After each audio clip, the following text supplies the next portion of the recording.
মাজুলীৰ বনগাঁও শিশু নিকেতনত উপস্থিত আছো আৰু বনগাঁও শিশু নিকেতনত এটা পৰম্পৰা আছে যে তেওঁলোকে চুঙা পিঠা উৎসৱ পালন কৰে। ভোগালীৰ আগে আগে তেওঁলোকে চুঙা পিঠা উৎসৱ পালন কৰে আৰু বিদ্যালয়ৰ ছাত্ৰ ছাত্ৰীসকলক পৰম্পৰাৰ সৈতে চিনাকি কৰি দিয়া, বিদ্যালয়ৰ ছাত্ৰ ছাত্ৰীসকলক আমাৰ বিহুৰ সৈতে চিনাকি কৰি দিয়াৰ উদ্দেশ্যেৰে তেওঁলোকে এই উৎসৱ পালন কৰে। আৰু এই মুহূৰ্তত পৰিৱেশ দেখুৱাইছো বিদ্যালয়ৰ ছাত্ৰ ছাত্ৰীসকল তেওঁলোকে চুঙা পিঠা বনোৱাত ব্যস্ত হৈছে।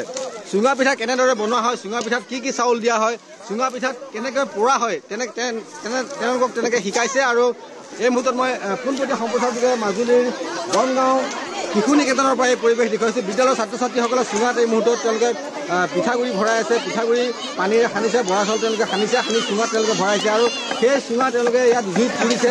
বিদ্যালয়ৰ ছাত্ৰ ছাত্ৰীসকল ইয়াত তেওঁলোক একত্ৰিত হৈছে আৰু তেওঁলোকৰ অপাৰ আনন্দ। তেওঁলোকে মাঘৰ বিহুৰ পূৰ্বে অৰ্থাৎ ভোগালীৰ পূৰ্বে তেওঁলোকে যি তেওঁলোকৰ চুঙা পিঠা উৎসৱ, এই চুঙা পিঠা উৎসৱ প্ৰতি বছৰে তেওঁলোকে পালন কৰে আৰু বিদ্যালয়ৰ প্ৰতিগৰাকী ছাত্ৰ ছাত্ৰীকে এই চুঙা পিঠা উৎসৱৰ সৈতে বিদ্যালয়ৰ শিক্ষাগুৰুসকলে চিনাকি কৰাই দিয়ে। আৰু এয়া হৈছে মাজুলীৰ বনগাঁও শিশু নিকেতনৰ মূল উদ্দেশ্য, ছাত্ৰ ছাত্ৰীসকলক পৰম্পৰাৰ সৈতে চিনাকি কৰি দিয়া তেওঁলোকৰ মূল উদ্দেশ্য। আৰু এই মুহূৰ্তত মই পৰিৱেশ দেখুৱাইছোঁ মাজুলীৰ বনগাঁও শিশু নিকেতনৰ পৰিৱেশ দেখুৱাইছোঁ।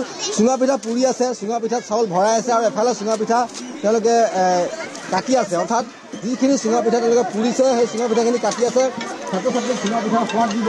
আৰু এই মুহূৰ্তত মই পৰিৱেশ দেখুৱাইছোঁ মাজুলীৰ বনগাঁও শিশু নিকেতনৰ পৰা পৰিৱেশ দেখুৱাইছোঁ মই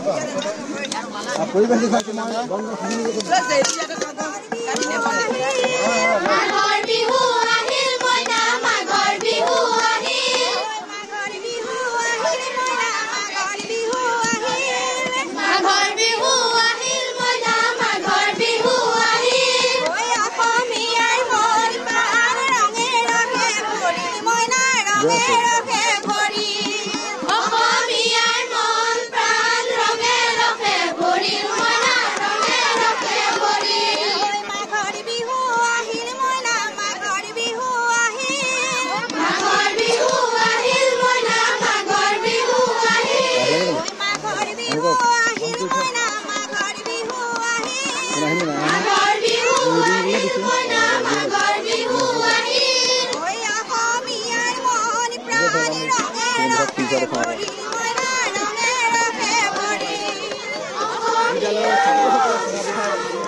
এনেদৰে একাংশ ছাত্ৰ ছাত্ৰীয়ে চুঙাত চাউল ভৰাইছে আৰু একাংশ ছাত্ৰই জুই ধৰি তেওঁলোকে চুঙা পুৰিছে, অৰ্থাৎ চুঙাৰ ভিতৰত চাউল দিয়া আছে। আৰু এয়া যেতিয়া পুৰি সম্পূৰ্ণ হ'ব চুঙাটো, তেতিয়া চুঙা পিঠা কাটিব আৰু চুঙাৰ সৈতে চিনাকি কৰি দিছে বিদ্যালয়ৰ ছাত্ৰ ছাত্ৰীসকলক।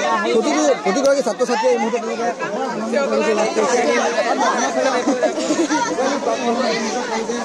চুঙা পিঠাৰ সৈতে চিনাকি কৰি দিছে বিদ্যালয়ৰ ছাত্ৰ ছাত্ৰীসকলক। প্ৰধান আচাৰ্য আছে, মই কথা পাতিবলৈ কৈছোঁ। চুঙা পিঠাৰ সৈতে ছাত্ৰ ছাত্ৰীসকলক চিনাকি কৰি দিছে আপোনালোকে। বনগাঁও শংকৰদেৱ শিশু নিকেতন বনগাঁও মাজুলী, আপোনালোকে হয়তো সকলোৱে জানে এক ব্যতিক্ৰমী অনুষ্ঠান। আমাৰ প্ৰতি বছৰে এই চুঙা পিঠা উৎসৱটি জানুৱাৰী মাহৰ পহিলা সপ্তাহতে আৰম্ভ কৰা হয়।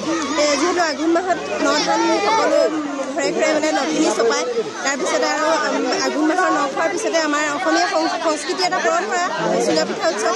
চুঙা পিঠা সকলোৱে বনাই খায়।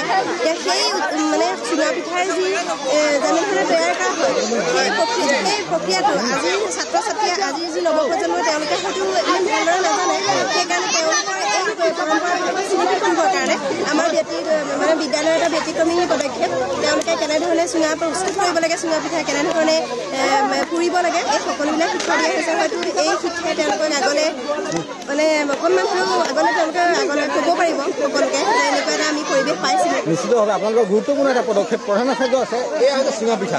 প্ৰধান আচাৰ্য মোৰ সৈতে আছে। চুঙাৰ সৈতে পৰিচয় কৰা ছাত্ৰ ছাত্ৰী আমি মাজুলীৰ শংকৰদেৱ শিশু নিকেতন বনগাঁও এই বিদ্যালয়খনে প্ৰতি বছৰে ছাত্ৰ ছাত্ৰীসকলক অসমীয়া সমাজত প্ৰচলিত বিভিন্ন পৰম্পৰাগত পৰিচয় কৰি দিওঁ। আৰু এই বছৰ আমি প্ৰতি বছৰে পালন কৰাৰ দৰে চুঙা পিঠা উৎসৱ পালন কৰিছোঁ। আমাৰ প্ৰয়াস আমাৰ নতুন প্ৰজন্ম অসমীয়া সমাজৰ পৰা লুপ্ত হৈছে বুলি ক'ব নোৱাৰি, কিন্তু প্ৰায় লুপ্ত হোৱাৰ পথত এই চুঙা পিঠা আৰু চুঙা পিঠাৰ লগত নতুন প্ৰজন্মক পৰিচয় কৰি দিয়ে। ধন্যবাদ জনাইছোঁ। মই পুনৰ দেখুৱাইছোঁ যে চুঙা পিঠাৰ সৈতে ছাত্ৰ ছাত্ৰীক পৰিচয় কৰাই দিছে তেওঁলোকে ছাত্ৰ ছাত্ৰীসকলক শিক্ষাগুৰুসকলে। আৰু এয়া হৈছে চুঙা পিঠা সম্পূৰ্ণ কৰা হৈছে। কেইটামান মুহূৰ্তৰ পিছতে ছাত্ৰ ছাত্ৰীসকলক চুঙা পিঠা খাবলৈ দিয়া হ'ব। প্ৰতিগৰাকী ছাত্ৰ ছাত্ৰীক চুঙা পিঠা কেনেকৈ বনাব লাগে, চুঙাত চাউল কেনেকৈ ভৰাব লাগে, চুঙা পিঠা কেনেকৈ পুৰিব লাগে, চুঙা পিঠাত কি মাহ আচলতে ইয়াত ব্যৱহাৰ কৰা হয়, জাতি মাহ কাটি আনি, কুমলীয়া জাতি মাহ কাটি আনি তেওঁলোকে চুঙা ভৰাই, চুঙাত চাউল ভৰাই। আৰু এয়া হৈছে চুঙা পিঠা বনোৱাৰ নিয়ম আৰু আমাৰ পৰম্পৰা। ভোগালীৰ প্ৰাক মুহূৰ্তত ছাত্ৰ ছাত্ৰীসকলক পৰিচয় কৰাই দিছে। সম্পূৰ্ণ হৈছে আপোনাৰ সম্পূৰ্ণ হৈছে মানে চুঙা পুৰি থকা হৈছে। পুৰাৰ লগতে যিখিনি হৈছে সেইখিনি আমি কাটি আমি ছাত্ৰ ছাত্ৰী আৰু যিসকল অভিভাৱক উপস্থিত আছে সকলোকে আমি ভগাই দিয়াৰ ব্যৱস্থা কৰা হৈছে। ধন্যবাদ জনাইছোঁ। মই দেখুৱাইছোঁ কেৰচনে দেখুৱাব পোনপটীয়া সম্প্ৰচাৰ যোগে। এয়া হৈছে মাজুলীৰ বনগাঁও শিশু নিকেতনৰ পৰিৱেশ। আমি পোনপটীয়া সম্প্ৰচাৰ যোগে দেখুৱাইছোঁ বনগাঁও শিশু নিকেতনত বিহুৰ আনন্দ। ভোগালী আহি আছে।